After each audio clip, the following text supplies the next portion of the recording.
Capítulo 2. La fe de los mártires.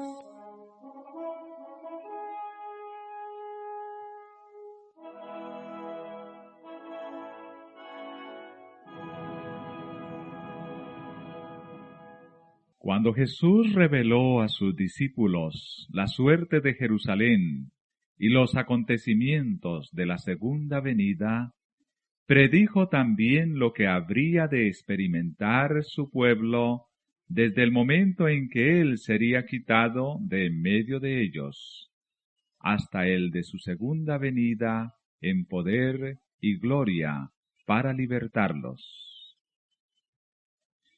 Desde el monte de los Olivos vio el Salvador las tempestades que iban a azotar a la Iglesia apostólica y, penetrando aún más en lo porvenir, su ojo vislumbró las fieras y desoladoras tormentas que se desatarían sobre sus discípulos en los tiempos de oscuridad y de persecución que habían de venir.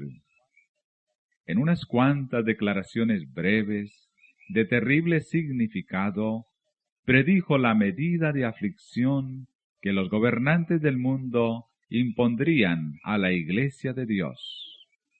Los discípulos de Cristo habrían de recorrer la misma senda de humillación, escarnio y sufrimientos que a él le tocaba pisar.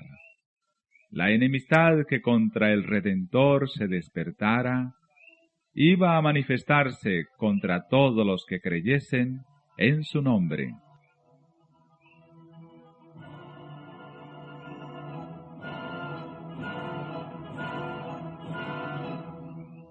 La historia de la Iglesia primitiva atestigua que se cumplieron las palabras del Salvador. Los poderes de la tierra y del infierno se coligaron para atacar a Cristo en la persona de sus discípulos. El paganismo previó que de triunfar el Evangelio, sus templos y sus altares serían derribados, y reunió sus fuerzas para destruir el cristianismo. Encendióse el fuego de la persecución. Los cristianos fueron despojados de sus posesiones y expulsados de sus hogares. Todos ellos sufrieron gran combate de aflicciones. Experimentaron vituperios y azotes, y a más de esto, prisiones y cárceles. Muchos sellaron su testimonio con su sangre.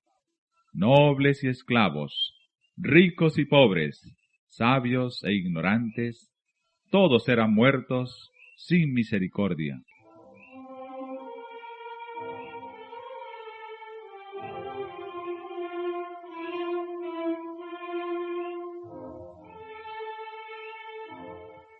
Estas persecuciones que empezaron bajo el imperio de Nerón, cerca del tiempo del martirio de San Pablo, continuaron con mayor o menor furia por varios siglos. Los cristianos eran inculpados calumniosamente de los más espantosos crímenes y eran señalados como la causa de las mayores calamidades, hambres, pestes y terremotos. Como eran objeto de los odios y sospechas del pueblo, no faltaban los delatores que por vil interés estaban listos para vender a los inocentes. Se los condenaba como rebeldes contra el imperio, enemigos de la religión y azotes de la sociedad. Muchos eran arrojados a las fieras o quemados vivos en los anfiteatros. Algunos eran crucificados.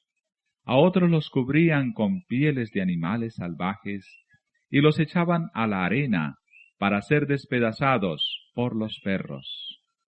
Estos suplicios constituían a menudo la principal diversión en las fiestas populares. Grandes muchedumbres solían reunirse para gozar de semejantes espectáculos y saludaban la agonía de los moribundos con risotadas y aplausos.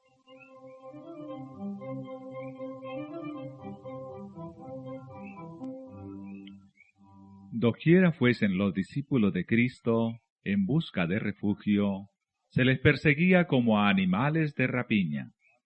Se vieron puestos obligados a buscar escondite en lugares desolados y solitarios.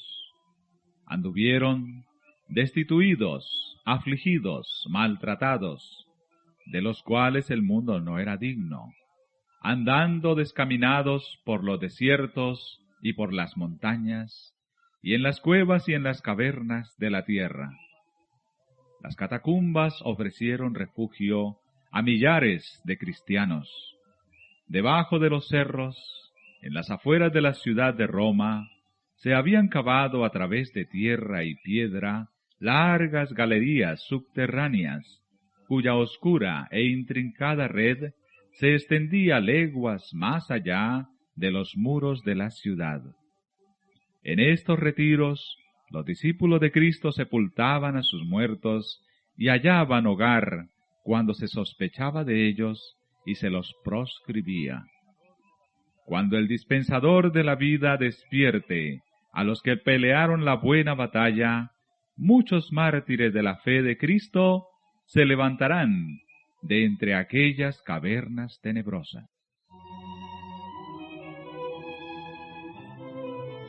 En las persecuciones más escarnizadas, estos testigos de Jesús conservaron su fe sin mancha.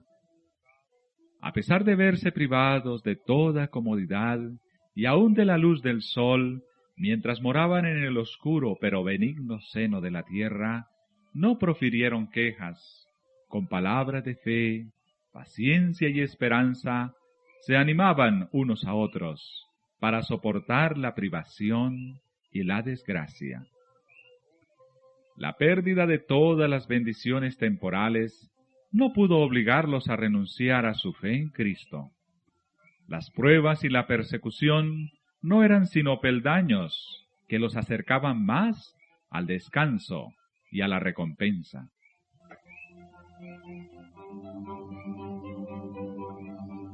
Como los siervos de Dios en los tiempos antiguos, muchos fueron muertos a palos, no admitiendo la libertad para alcanzar otra resurrección mejor. Recordaban que su maestro había dicho que cuando fuesen perseguidos por causa de Cristo, debían regocijarse mucho, pues grande sería su galardón en los cielos, porque así fueron perseguidos los profetas antes que ellos. Se alegraban de que se los hallara dignos de sufrir por la verdad, y entonaban cánticos de triunfo en medio de las crepitantes hogueras. Mirando hacia arriba por la fe, veían a Cristo y a los ángeles que desde las almenas del cielo los observaban con el mayor interés y apreciaban y aprobaban su entereza. Descendía del trono de Dios hasta ellos una voz que decía: «Sé fiel hasta la muerte, y yo te daré la corona de la vida».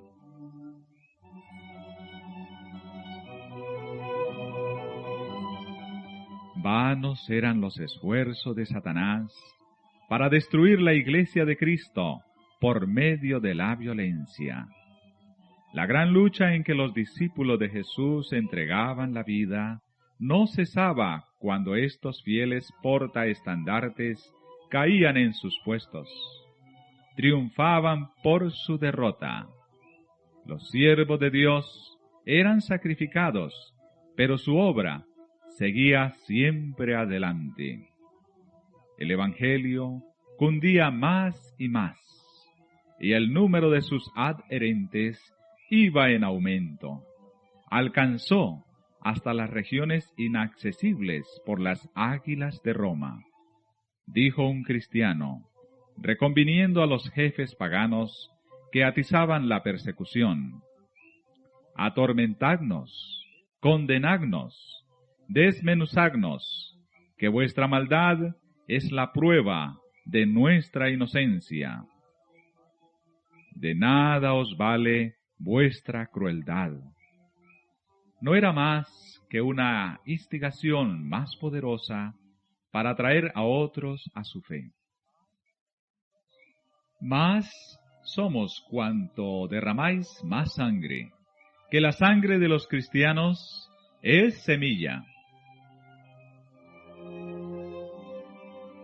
Miles de cristianos eran encarcelados y muertos, pero otros los reemplazaban. Y los que sufrían el martirio por su fe quedaban asegurados para Cristo y tenidos por Él como conquistadores. Habían peleado la buena batalla y recibirían la corona de gloria cuando Cristo viniese. Los padecimientos unían a los cristianos unos con otros y con su Redentor. El ejemplo que daban en vida y su testimonio al morir eran una constante atestación de la verdad. Y donde menos se esperaba, los súbditos de Satanás abandonaban su servicio y se alistaban bajo el estandarte de Cristo. En vista de esto, Satanás se propuso oponerse con más éxito al gobierno de Dios, implantando su bandera en la iglesia cristiana. Si podía engañar a los discípulos de Cristo e inducirlos a ofender a Dios, decaería su resistencia, su fuerza y su estabilidad, y ellos mismos vendrían a ser presa fácil. El gran adversario se esforzó entonces por obtener con artificios lo que no consiguiera por la violencia. Cesó la persecución y la reemplazaron las peligrosas seducciones de la prosperidad temporal y del honor mundano. Los idólatras fueron inducidos a aceptar parte de la fe cristiana, al par que rechazaban otras verdades esenciales. Profesaban aceptar a Jesús como Hijo de Dios y creer en su muerte y en su resurrección, pero no eran convencidos de pecado ni sentían necesidad de arrepentirse o de cambiar su corazón. Habiendo hecho algunas concesiones, propusieron que los cristianos hicieran las suyas, para que todos pudiesen unirse en el terreno común de la fe en Cristo.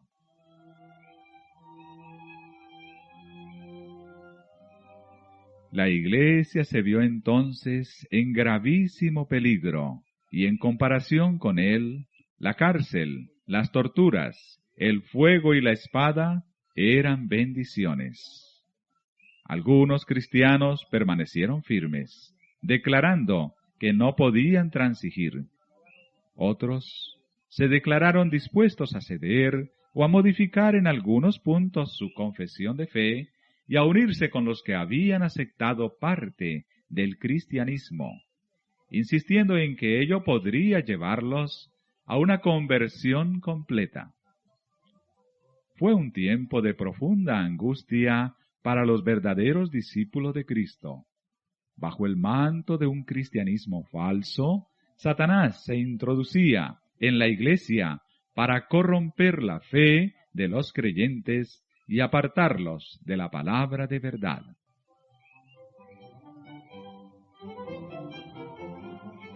La mayoría de los cristianos consintieron al fin en arriar su bandera y se realizó la unión del cristianismo con el paganismo.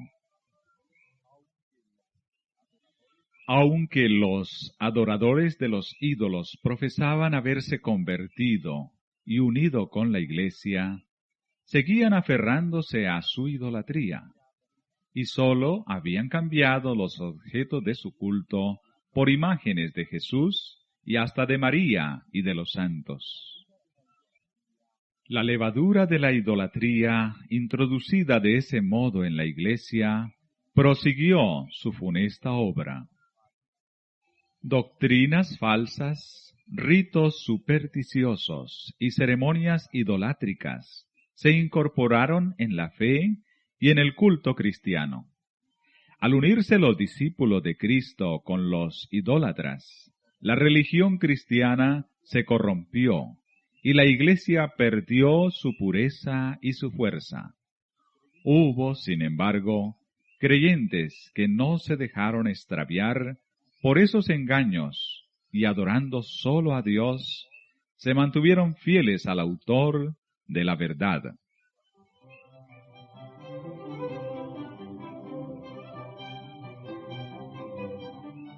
Entre los que profesan el cristianismo, ha habido siempre dos categorías de personas. La de los que estudian la vida del Salvador y se afanan por corregir sus defectos y asemejarse al que es nuestro modelo, y la de aquellos que rehúyen las verdades sencillas y prácticas que ponen de manifiesto sus errores. Aún en sus mejores tiempos la Iglesia no contó exclusivamente con fieles verdaderos, puros y sinceros. Nuestro Salvador enseñó que no se debe recibir en la Iglesia a los que pecan voluntariamente. No obstante, unió consigo mismo a hombres de carácter defectuoso y les concedió el beneficio de sus enseñanzas y de su ejemplo, para que tuviesen oportunidad de ver sus faltas y enmendarlas. Entre los 12 apóstoles hubo un traidor. Judas fue aceptado no a causa de los defectos de su carácter, sino a pesar de ellos. Estuvo unido con los discípulos para que, por la instrucción y el ejemplo de Cristo, aprendiese lo que constituye el carácter cristiano, y así pudiese ver sus errores, arrepentirse y con la ayuda de la gracia divina, purificar su alma, obedeciendo a la verdad. Pero Judas no anduvo en aquella luz que tan misericordiosamente le iluminó. Antes bien, abandonándose al pecado, atrajo las tentaciones de Satanás. Los malos rasgos de su carácter llegaron a predominar. Entregó su mente al dominio de las potestades tenebrosas. Se airó cuando sus faltas fueron reprendidas y fue inducido a cometer el espantoso crimen de vender a su maestro. Así también obran todos los que acarician el mal mientras hacen profesión de piedad y aborrecen a quienes les perturban la paz, condenando su vida de pecado. Como Judas, en cuanto se les presente la oportunidad, traicionarán a los que para su bien les han amonestado.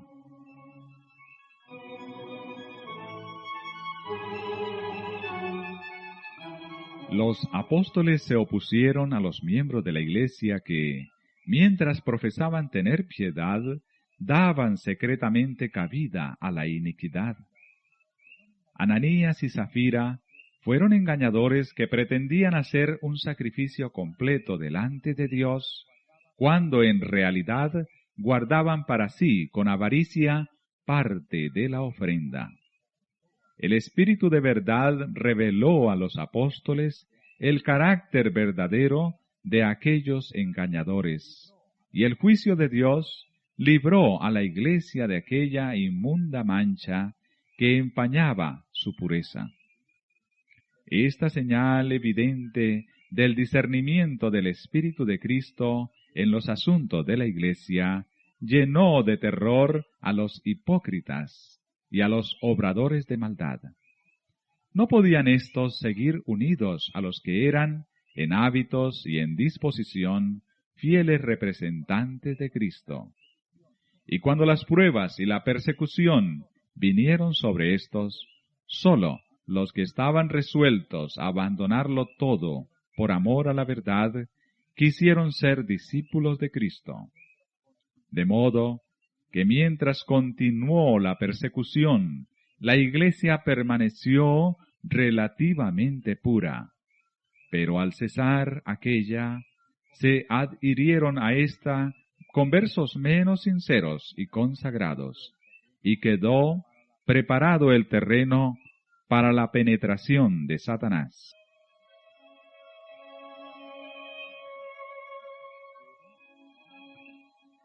Pero no hay unión entre el príncipe de luz y el príncipe de las tinieblas, ni puede haberla entre los adherentes del uno y los del otro.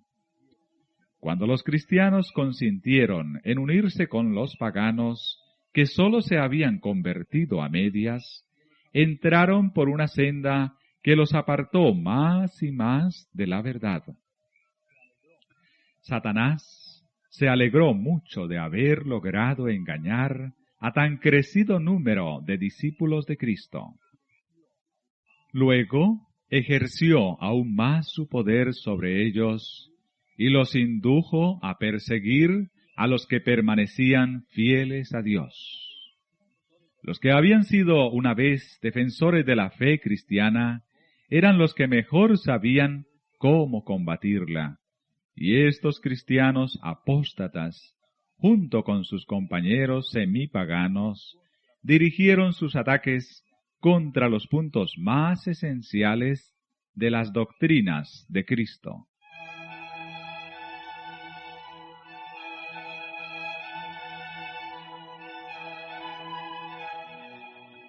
Fue necesario sostener una lucha desesperada por parte de los que deseaban ser fieles y firmes contra los engaños y las abominaciones que, envueltos en las vestiduras sacerdotales, se introducían en la Iglesia.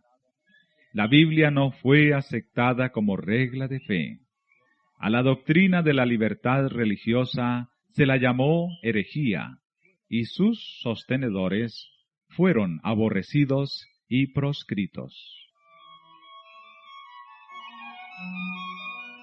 Tras largo y tenaz conflicto, los pocos que permanecían fieles resolvieron romper toda unión con la Iglesia apóstata, si ésta rehusaba aún desechar la falsedad y la idolatría. Y es que vieron que dicho rompimiento era de todo punto necesario, si querían obedecer la palabra de Dios. No se atrevían a tolerar errores fatales para sus propias almas y dar así un ejemplo que ponía en peligro la fe de sus hijos y la de los hijos de sus hijos. Para asegurar la paz y la unidad, estaban dispuestos a cualquier concesión que no contrariase su fidelidad a Dios. Pero les parecía que sacrificar un principio por amor a la paz era pagar un precio demasiado alto. Si no se podía asegurar la unidad sin comprometer la verdad y la justicia, más valía que siguiesen las diferencias y aún la guerra.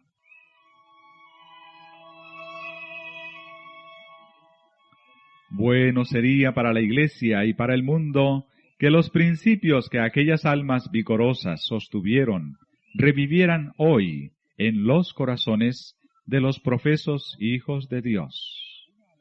Nótase hoy una alarmante indiferencia respecto de las doctrinas que son como las columnas de la fe cristiana.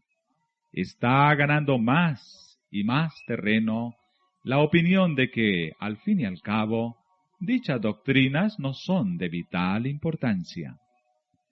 Semejante degeneración del pensamiento fortalece las manos de los agentes de Satanás, de modo que las falsas teorías y los fatales engaños que en otros tiempos eran rebatidos por los fieles que exponían la vida para resistirlos, encuentran ahora aceptación por parte de miles y miles que declaran ser discípulos de Cristo.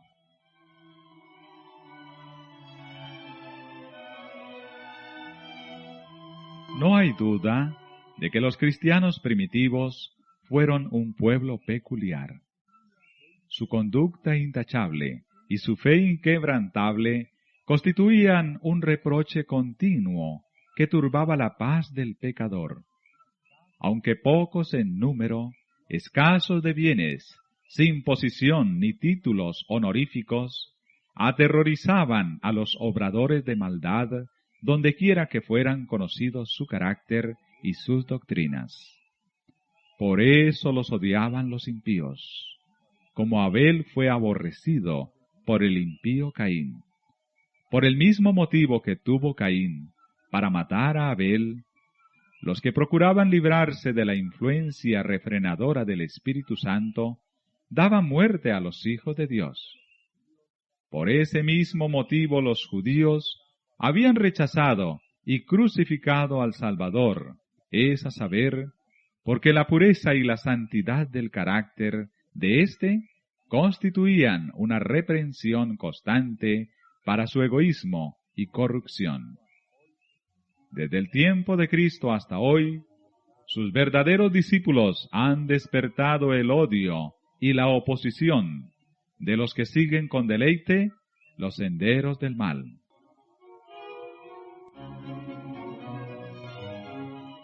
¿Cómo, pues, puede llamarse el Evangelio un mensaje de paz? Cuando Isaías predijo el nacimiento del Mesías, le confirió el título de Príncipe de Paz.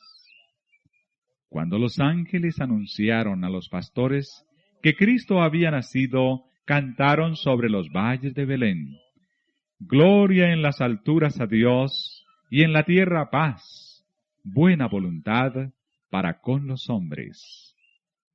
Hay contradicción aparente entre estas declaraciones proféticas y las palabras de Cristo.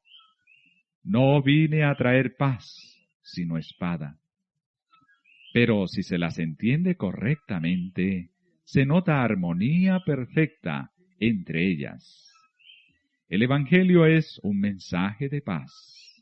El cristianismo es un sistema que, de ser recibido y practicado, derramaría paz, armonía y dicha por toda la tierra. La religión de Cristo unirá en estrecha fraternidad a todos los que acepten sus enseñanzas.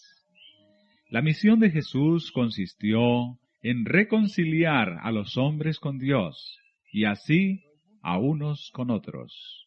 Pero el mundo en su mayoría se halla bajo el dominio de Satanás, el enemigo más encarnizado de Cristo.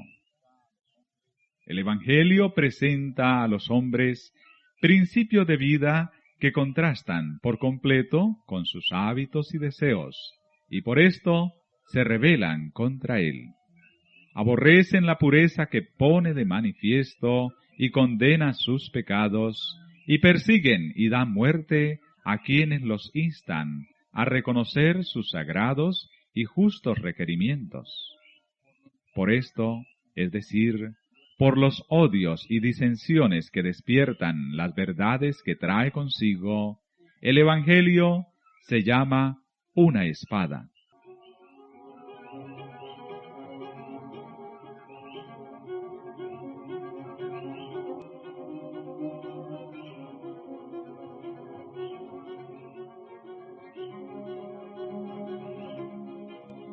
La providencia misteriosa que permite que los justos sufran persecución por parte de los malvados, ha sido causa de gran perplejidad para muchos que son débiles en la fe. Hasta los hay que se sienten tentados a abandonar su confianza en Dios, porque Él permite que los hombres más viles prosperen, mientras que los mejores y los más puros sean afligidos y atormentados por el cruel poderío de aquellos.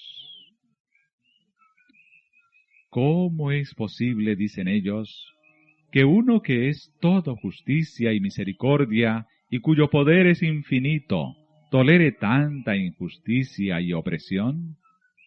Es una cuestión que no nos incumbe.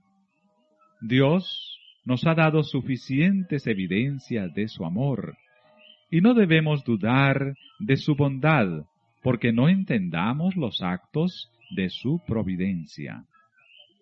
Previendo las dudas que asaltarían a sus discípulos en días de pruebas y oscuridad, el Salvador les dijo: «Acordaos de la palabra que yo os he dicho. ¿No es el siervo mayor que su Señor? Si a mí me han perseguido, también a vosotros perseguirán». Jesús sufrió por nosotros más de lo que cualquiera de sus discípulos pueda sufrir al ser víctima de la crueldad de los malvados. Los que son llamados a sufrir la tortura y el martirio no hacen más que seguir las huellas del amado Hijo de Dios.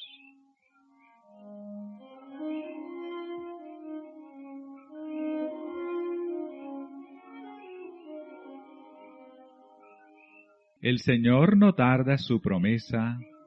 Él no se olvida de sus hijos ni los abandona, pero permite a los malvados que pongan de manifiesto su verdadero carácter para que ninguno de los que quieran hacer la voluntad de Dios sea engañado con respecto a ellos. Además, los rectos pasan por el horno de la aflicción para ser purificados y para que por su ejemplo otros queden convencidos de que la fe y la santidad son realidades, y finalmente, para que su conducta intachable condene a los impíos y a los incrédulos.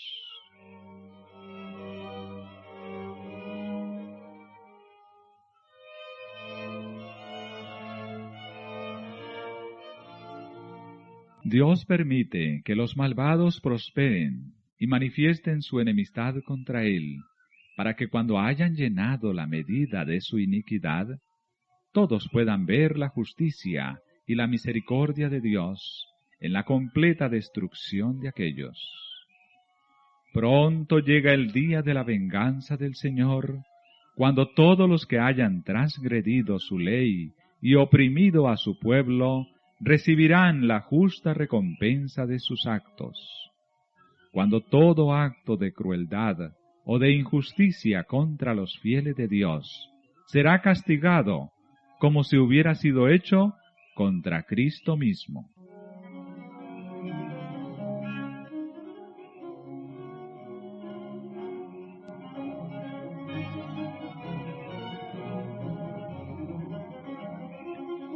Otro asunto hay de más importancia aún, que debería llamar la atención de las iglesias en el día de hoy. El apóstol Pablo declara que todos los que quieren vivir piamente en Cristo Jesús padecerán persecución. ¿Por qué entonces parece adormecida la persecución en nuestros días? El único motivo es que la Iglesia se ha conformado a las reglas del mundo y por lo tanto no despierta oposición. La religión que se profesa hoy no tiene el carácter puro y santo que distinguiera a la fe cristiana en los días de Cristo y sus apóstoles. Si el cristianismo es aparentemente tan popular en el mundo, ello se debe tan solo al espíritu de transigencia con el pecado, a que las grandes verdades de la palabra de Dios son miradas con indiferencia, y a la poca piedad vital que hay en la Iglesia. Reavivan la fe y el poder de la Iglesia primitiva, y el espíritu de persecución revivirá también, y el fuego de la persecución volverá a encenderse.